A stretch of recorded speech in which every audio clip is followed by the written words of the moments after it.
जय श्रीराम. नमस्कार, मी स्वप्नील पाटील आणि आपण वाचतोय समरलिखित कादंबरी उर्मिला, एका अज्ञात एकांताचा मनस्वी प्रवास. वाचूयात भाग 23. उर्मिला अगदी पहिल्या दिवशीच विचारांच्या चक्रव्यूहात अडकली होती. मात्र अचानक तिला पैंजणांचा आवाज आला. मांडवी धावत तिच्या कक्षामध्ये आली व म्हणाली, लवकरात लवकर आईच्या मदतीला जायला हवे. महाराज अचानक आजारी पडले आहेत. काय? अचानक हे कसे झाले? कुणास ठाऊक. मी असेही ऐकले आहे की क्रोधागारात महाराज आणि माता कैकेयी यांच्यात अगदी वाकयुद्धच झाले. महाराजांनी माता कैकेयीचे अतिशय तीव्र शब्दामध्ये निंदा केली व श्रीरामांच्या वनवासात जाण्यानंतर त्वरित माता कैकेयीचा त्यागही केला. बहुधा माता कैकेयींना राजप्रासाद सोडून माहेरी जावे लागेल असे दिसते. आपण माता कौशल्याच्या सोबत राहू. त्या आधीच अनेक वेदना सहन करत आहेत.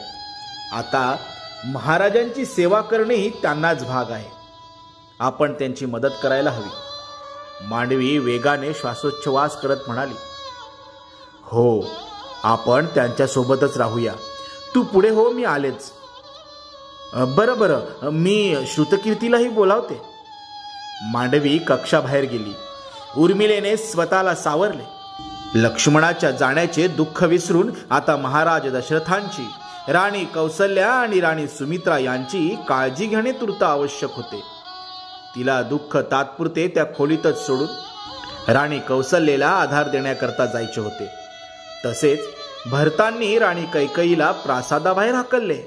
तर राजप्रासादात होणाऱ्या नाट्याला कसे हाताळायचे याचा विचार देखील या नव्या राण्यांनाच करायचा होता. विवाह होऊन काही दिवस उलटताच उर्मिलेला तिच्या समक्ष मृत्यूचे दर्शन झाले. केवळ राजप्रासादातच नाही तर संपूर्ण अयोध्येत दुःखाची भयान शांतता पसरली. श्रीराम, लक्ष्मण आणि सीतेवर झालेल्या अन्यायामुळे व्यथित झालेल्या राजा दशरथांनी दुसऱ्याच दिवशी प्राण त्यागले.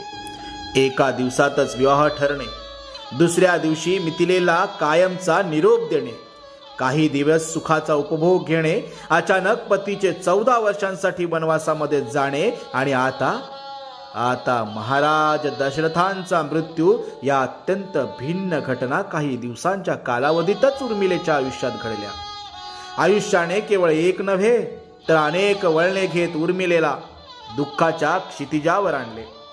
तिच्या सोबत लक्ष्मण नसल्याने अयोध्येतील नाजूक परिस्थितीला कसे हाताळावे हे उर्मिलेला एकटीला कळत नव्हते. कारण तिच्याकरता ही सर्व माणसे नवी होती, प्रासाद नवा होता आणि या राज्याची परंपरा देखील नवी होती. तशी राजा दशरथांच्या जाण्याने पुढे निर्माण होणाऱ्या राजकीय पोकळीची तिला कल्पना आली होती. राजा दशरथांचा मृत्यू हा केवळ एका राजाचा मृत्यू नसून अयोध्येच्या नव्या राजाची निवड होताना घडणाऱ्या महानाट्याची सुरुवात आहे हे तिच्यासह सर्व जाणून होते. महाराज दशरथांचा मृत्यू झाला त्या दिवशी त्यांचा एकही पुत्र अयोध्येत उपस्थित नव्हता. श्रीराम आणि लक्ष्मण वनवासात होते. भरत आणि शत्रुघ्न त्यांच्या मामाकडे अर्थात कैकेय देशात होते. त्यामुळे राजा दशरथांच्या मृतदेहावर अंतिम संस्कार करण्याकरता एका पुत्राला अयोध्येत बोलावणे महर्षी वशिष्ठ आणि राणी कौसल्याला आवश्यक वाटले. श्रीराम आणि लक्ष्मण वनामध्ये नेमके कुठे असतील याचा काही प्रहरात तपास करणे अयोध्येतील मंत्र्यांना शक्यच नव्हते. त्यामुळे महर्षी वशिष्ठ आणि महाराणी कौसल्याने भरतालाच अयोध्येत बोलावण्याचे ठरवले. भरत आता केवळ एक राजपुत्र म्हणून नव्हे तर एक उत्तराधिकारी म्हणून अयोध्येत प्रवेश करणार होता. मात्र भरत स्वतः या कैकेयी नाट्यापासून पूर्ण अनभिज्ञ होता. भरत अयोध्येत दाखल होण्यापूर्वी अयोध्या दुःखात बुडाली होती. राजप्रासादातून केवळ हुंदके ऐकू येत होते. राणी कैकेयीला देखील आपण पतीच्या निधनाला कारणीभूत झालो आहोत याची जाणीव झाली. मात्र आता खूप उशीर झाला होता. राजप्रासादातील कोणालाही महाराणी कैकेयी बाबत आपुलकी वाटत नव्हती किंवा तिची दया देखील येत नव्हती. का यावी? तिच्या हट्टापायीच अयोध्येच्या उत्तराधिकाऱ्याला पत्नी आणि भावासह राजधानी सोडून वनवासात जावे लागले व त्यामुळेच राजा दशरथांच्या मनावर दुःखाची कुऱ्हाड कोसळली. राणी कैकेयीच्या हट्टामुळे भरताला अयोध्येची गादी मिळाली खरी, मात्र भरत श्रीरामांना तसेच वनवासात सोडून इथे अयोध्येचे राज्य उपभोगणार होता का? राणी कैकेयीने कोणत्याही परिणामाचा विचार न करता राजा दशरथांना निर्णय घेण्यास भाग पाडले. प्रत्यक्ष भरत या कृतीबाबत आपले समर्थन करणार नाही असा विचार कैकेयीने केलाच नव्हता. उर्मिलेला सीतेची प्रचंड आठवण येत होती. कारण घरात कोणताही मंगल अमंगल प्रसंग घडला तर उर्मिला त्वरित सीतेकडे येत असे आणि त्याबाबत बोलत असे. आता तिला मांडवीजवळ येऊन मनमोकळे करणेही शक्य नव्हते, कारण मांडवी सोबत तिने कधीही अशी चर्चा केली नव्हती आणि मांडवी या प्रकरणाचा एक भागही होती. राजकुमार भरत काय निर्णय घेतात यावर मांडवीची भूमिका ठरणार होती. शिवाय कैकेयी ही मांडवीची सासू होती, त्यामुळे मांडवीजवळ जाऊन मनातील विचार प्रामाणिकपणे आणि मोकळेपणाने बोलणे उर्मिलेला शक्य नव्हते. सीता असती तर उर्मिलेने हा प्रासंगिक आणि औपचारिक विचार केला नसता. तसेच सीतेला राजनीती आणि युद्धनीती जाणून घेण्यात विशेष रस होता. आज सीता अयोध्येत असती तर उर्मिलेला सीतेचे मतही घेता आले असते. सीतेने तिला योग्य मार्गदर्शनही केले असते. मात्र आता उर्मिलेला सीतेचा आधार नव्हता. मग उरले कोण? संधी आणि झुळूक. हो, उर्मिलेने संधीला अद्याप क्षमा केली नव्हती. त्यामुळे केवळ झुळूकच उर्मिलेची मनस्थिती समजून घेण्यासाठी अयोध्येत उपस्थित होती आणि ती उर्मिले जवळ आली. उर्मिलेवर राणी सुमित्रेला दुःखातून सावरण्याचे उत्तरदायित्व होते. नुकतीच वैवाहिक जीवनाची सुरुवात करणारी उर्मिला एका विधवेचे दुःख अगदी जवळून बघत होती. झुळूक समोर येताच उर्मिलेला तिचे दुःख शब्दातून कसे व्यक्त करावे हे कळाले नाही व ती रडू लागली. झुळूकने तिला जवळ घेत तिचे सांत्वन केले. उर्मिलेचे डोळे पुसले व तिला धीर दिला. यावेळी तिचे मन स्थिर असणे आवश्यक होते. उर्मिला हुंदके देत म्हणाली, झुळूक, मी ज्या सुखाची कल्पना केली ते सुख असे नव्हते ग. मी ज्या संसाराचे स्वप्न पाहिले होते ते इतके दाहक आणि वेदनादायी नव्हते. मग माझ्याच नशिबात हे दुःख का आले? मी असा कोणता अपराध केला आहे?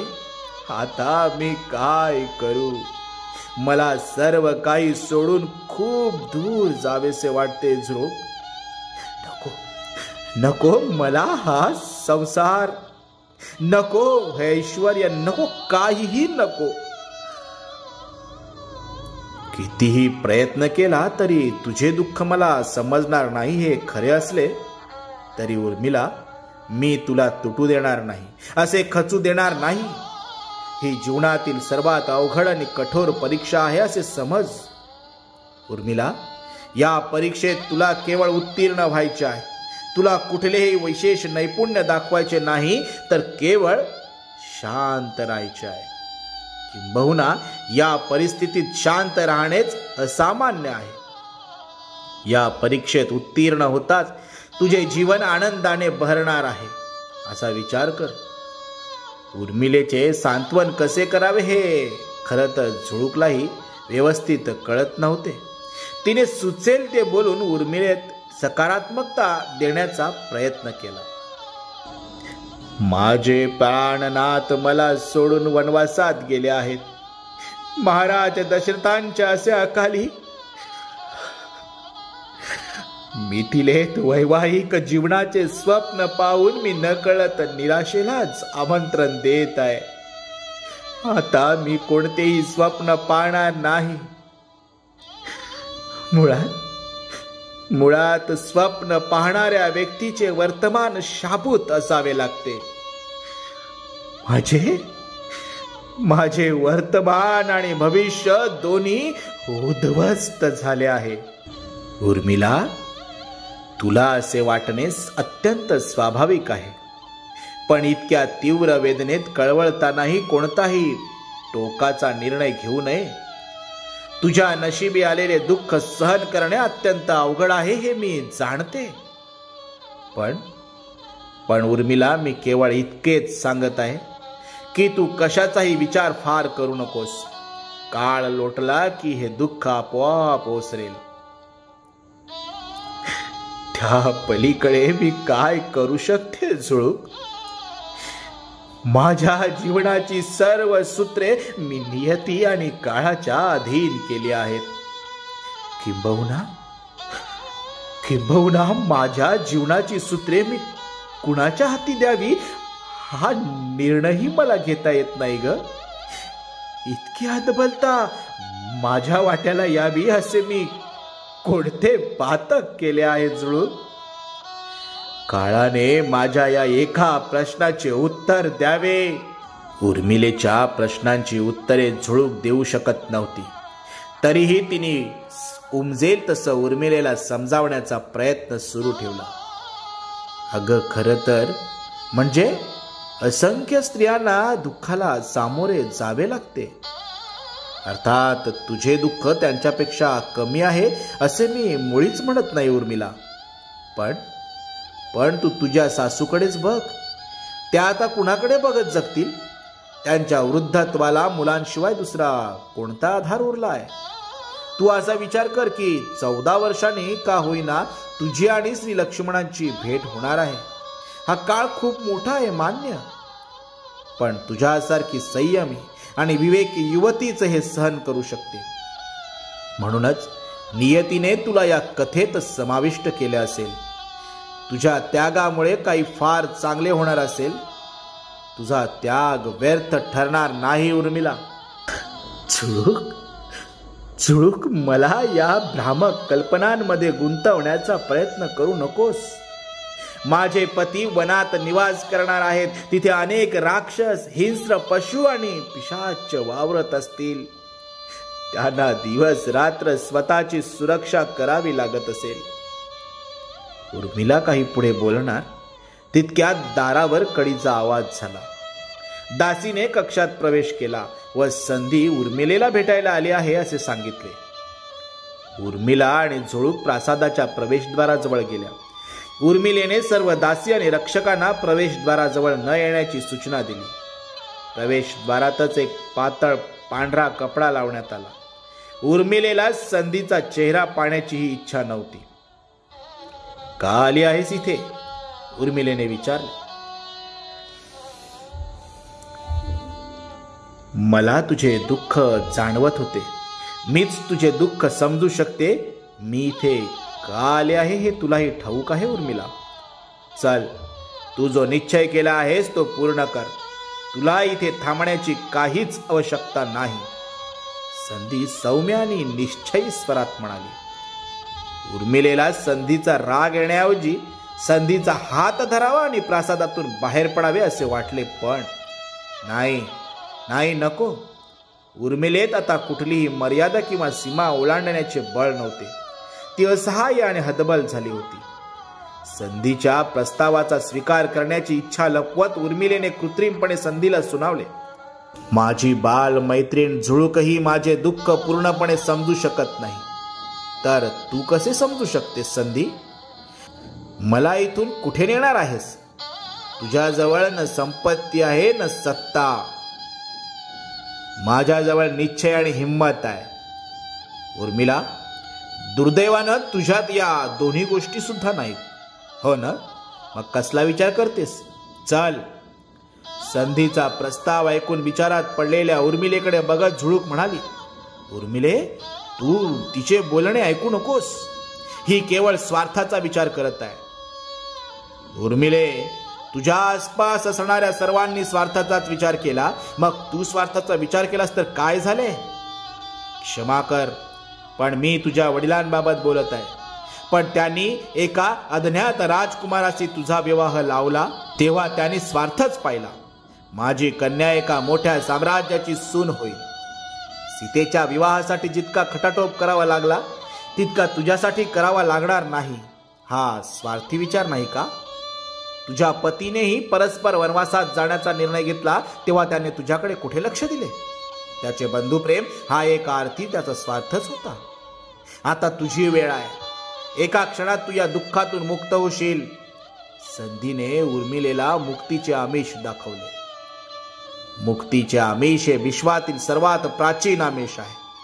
त्या एका आमिषावर सामान्यच नव्हे तर विद्वान आणि राजे सुद्धा भाळलेले आहेत. मुक्तीच्या आमिष इतके प्रभावी असण्यामागचे बंधन नावाचे एक वैश्विक सत्य दडले आहे.